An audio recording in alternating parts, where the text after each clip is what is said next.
നഷ്ടപ്പെട്ട സമ്പത്ത് വീണ്ടെടുക്കാൻ അധിക സമയം വേണ്ടിവരില്ല. പിന്നെ നിങ്ങളുടെ ജീവിതത്തിൽ എന്നും വസന്തോത്സവമായിരിക്കും. ഒരിക്കൽ എനിക്ക് നഷ്ടമായി എന്ന് കരുതിയോ എന്റെ പ്രാണനാഥനെ തിരിച്ചു കിട്ടിയത് ഒരു പുനർജന്മമായാണ് എനിക്ക് തോന്നുന്നത്.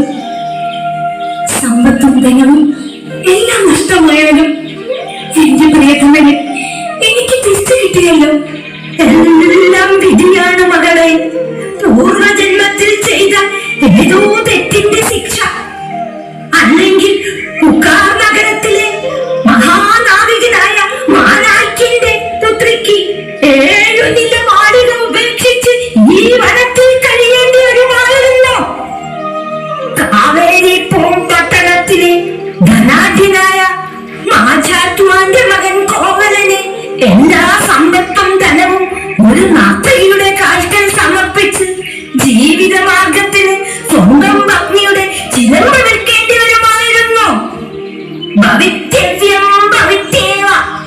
ചിലമ്പ് വിൽക്കാൻ വേണ്ടി ഉക്കാർ ദേശത്തു നിന്ന് മധുരാപുരിയിലേക്കുള്ള യാത്രയിൽ ഈ കുടുംബത്തിൽ അമ്മയെ കണ്ടില്ലായിരുന്നെങ്കിൽ എന്ത് സേവനം